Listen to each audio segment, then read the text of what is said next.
Hey tubers, welcome back for another adventure, and in this adventure we're going to fix the DC electrical system on this all-terrain vehicle. Before I started, you would hook the jump back to it. There were no lights, there was no starter, there was nothing. So one could pull start it, but that was it. We go through the entire electrical system in this video and figure out what was wrong, and we get it to this point.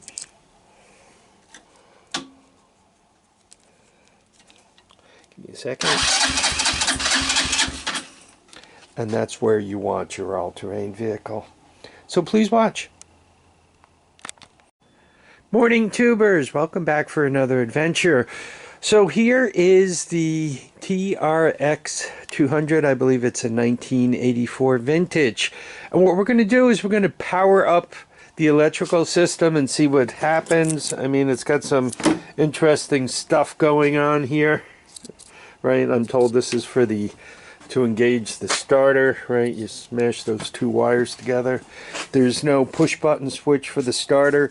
You can see this looks like one off of a Honda 200S.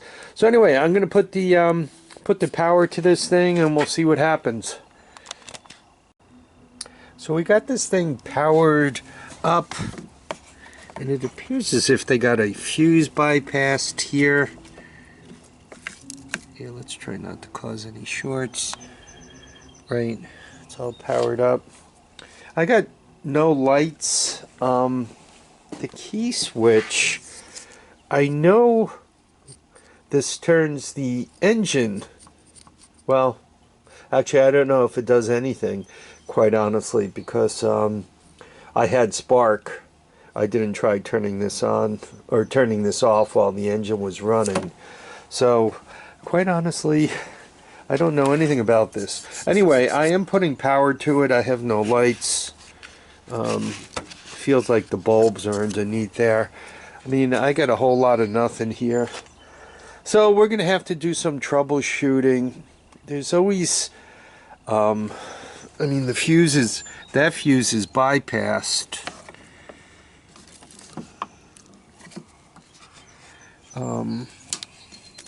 I'm going to have to, it's got two fuses. I don't even remember one for most of these. So I'm going to have to check the fuse and see what's going on with that. Maybe it's something simple. Okay, here's the fuse, right? Looks like it's perfectly good.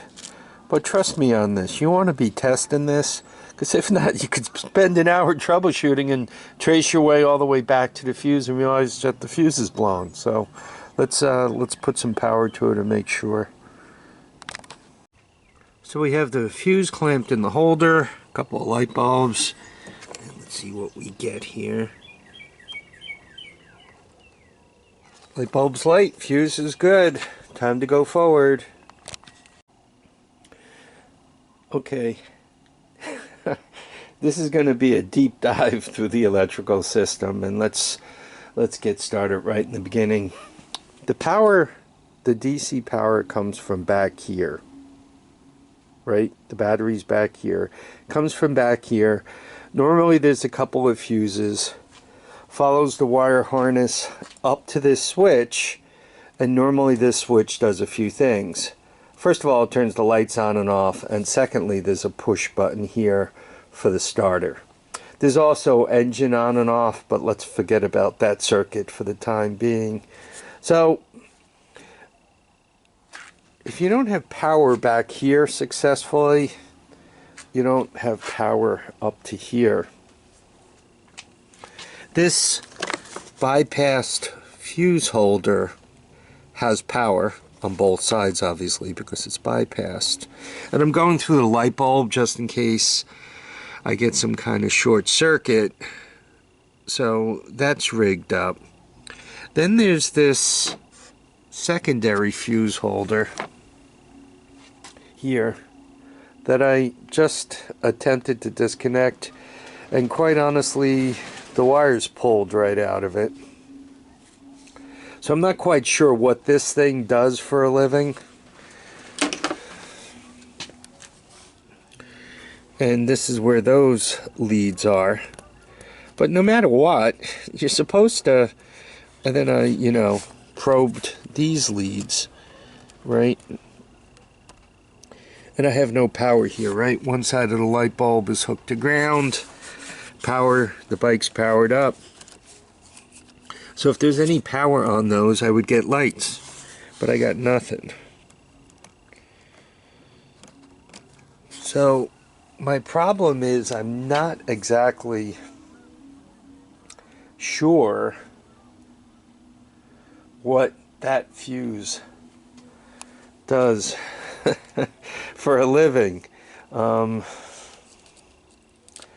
think what I'm going to do, I think I'm going to strip those wires back, and I'll put a light bulb in there, which is, the light bulb will be like the fuse, and it'll light up when I'm drawing power, and it'll get power to wherever it needs to go. That way I have both fuses functional, but I kind of have the feeling this fuse might do something else for a living. I don't know if there's an auxiliary power jack in the back here that it's trying to protect, or if it's protecting this power jack, right? Anyway, I'm going to bypass it. And actually, to some extent, my temptation is almost to feed power into it. One is power and one is load, right? If I feed power into it, maybe through a back door, I could kind of power this thing up. The problem is when you start troubleshooting, right? I'm obviously finding some distress back here. But one also has to remember, these lights could be dead or not hooked up down beneath. It's obvious that somebody's been in there doing interesting stuff, right? Or stuff, let's not necessarily call it interesting. So I'm gonna poke around a little bit and see if I can't get a little better grip to what's going on here. Okay, tubers, now it's just a matter of tracking the power from the back to the front. So everything's powered up. You can see it all here. And what we have is the test light. One side is hooked to ground and the other one is hooked to the alligator clip, the yellow one specific.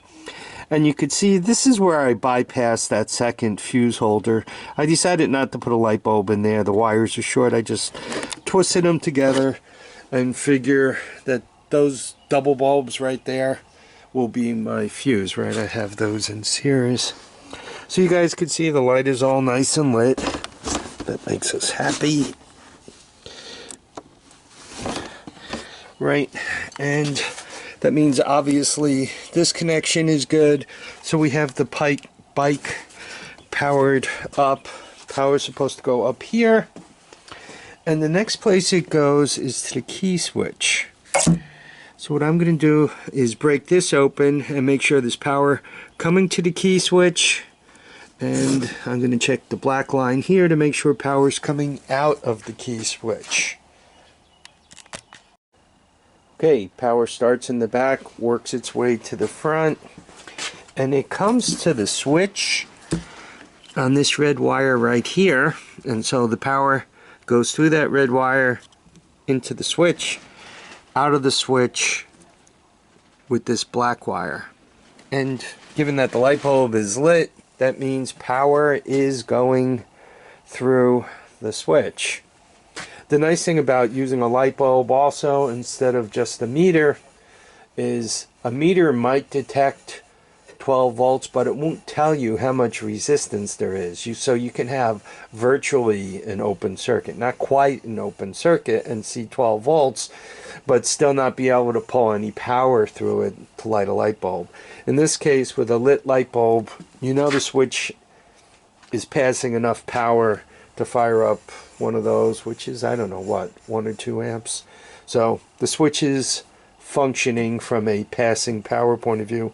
So we have power going into the harness, and the way they have this rigged, supposedly if you smash these two wires together, you should engage the starter, but we are not.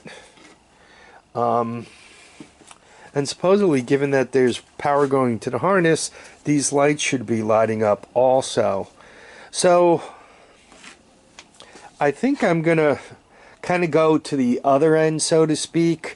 I'm going to move the jumper cables over to the starter and make sure the starter is functioning. So now I know the starter's functioning, and I know I have power here, so now it'll be just a matter of figuring out what's wrong such that the starting solenoid isn't getting power.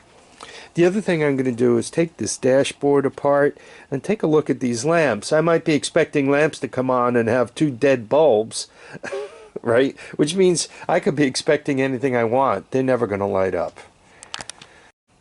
Okay, so we know we have power all the way up. It comes through the switch, and we have no lights. So the next question comes, are these light bulbs any good? And it turns out one was bad and one was good. So that's the first thing. Now, just quickly, how does the neutral and reverse switch work? The way it works is when that thing is in neutral, it provides ground to the light bulb. And when the power switch is on, it provides 12 volts to the light bulb. So if you're in neutral and you turn the key on, the light bulb comes on, right? You got ground from the neutral switch, and you got power from the key switch. So what I have here is one of the light bulbs was bad. Kind of slows the troubleshooting down a little bit. So I actually broke it, and those are the two wires in the light bulb that, you know, kind of plug in eventually. And I got one of the leads hooked up to where the green wire is, and I'm in neutral, and you guys, I think you could see, right, the light bulb is lit. When I pop it into gear, the light bulb goes out. So we know that much is good.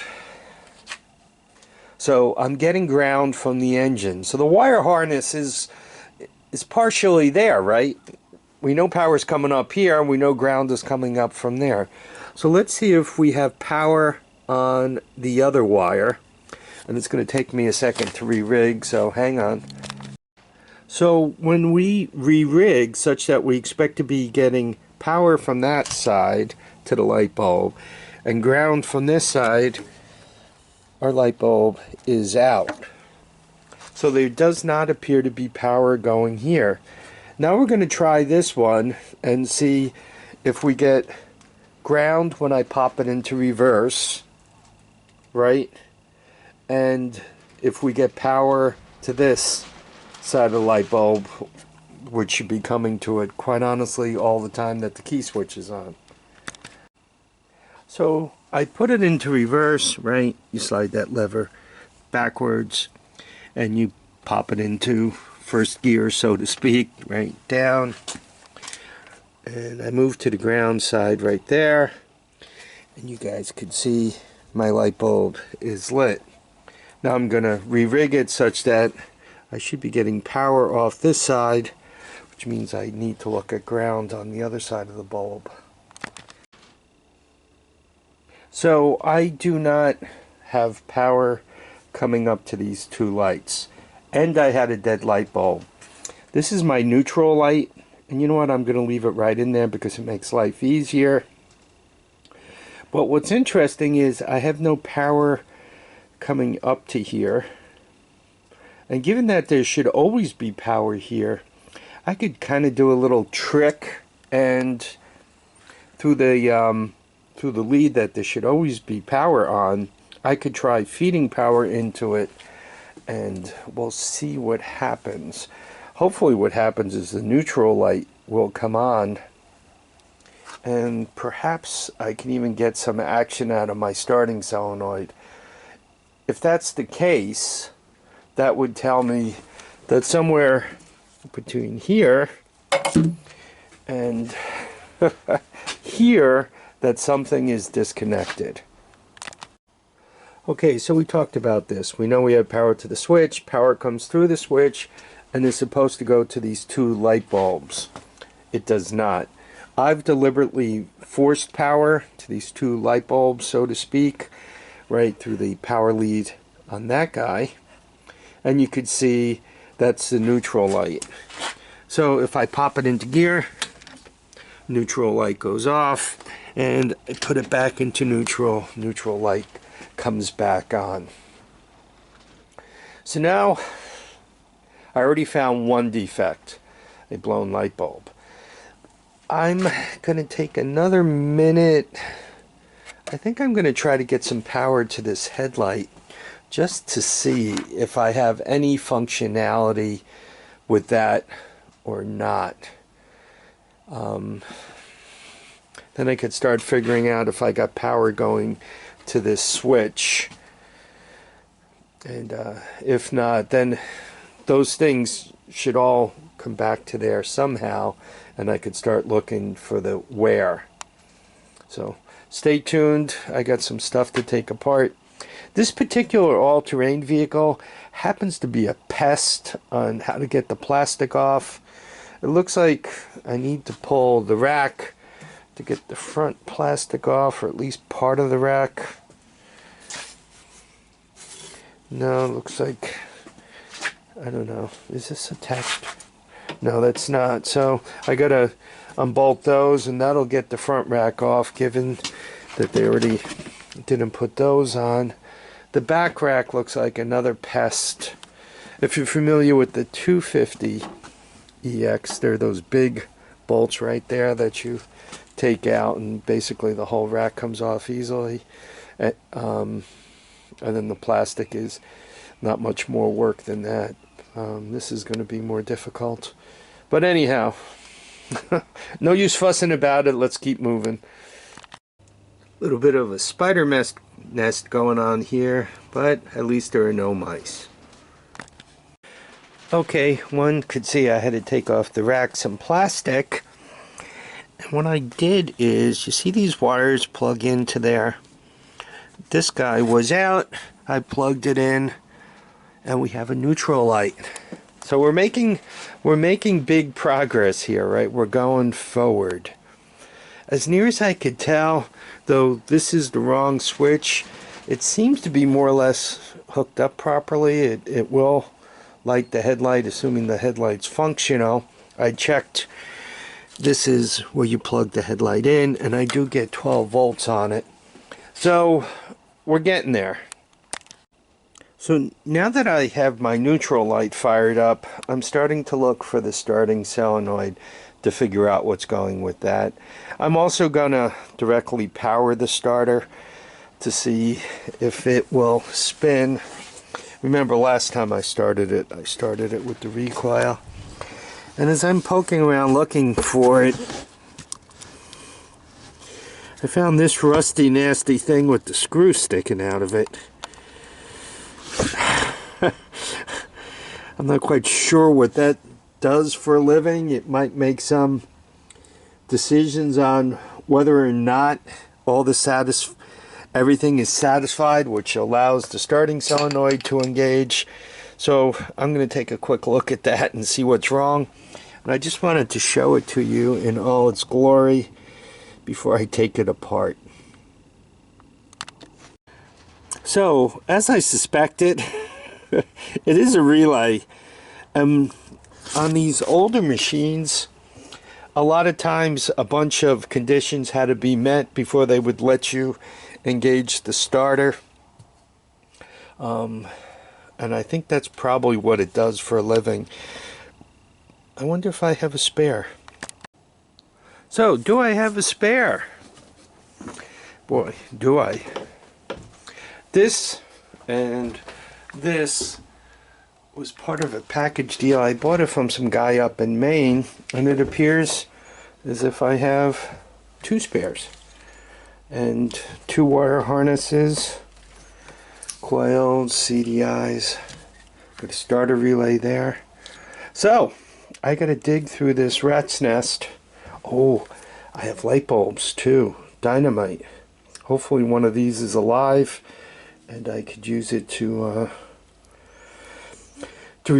replace the reverse light. So I installed a new relay. Not quite what would make Thomas Edison impressed. And I think we got it all. So you walk up to it, you turn the switch on. And that's the neutral light. If you pop it into reverse, see how they're both on. And if I shift it into first, only the reverse light is on. So all that's straightened around. So that's done. Next thing up, if you short these two wires together, we should get starter. We have starter. Perfect. So what's left? What's left is cleaning up this mess. I also made another discovery while I was going through my hoard of wiring. See that little loose starter button? This one's no good. It doesn't work properly anymore. But I was like looking at this bit and looking at the wires on the end of it. These are hacked up, but the real ones on here, and everything seemed to be in the right place. So I guess at one point there was a button on here that malfunctioned, and now it just becomes two bare wires. I'll show you how I'm going to fix that. I think I'm going to like my solution better than theirs.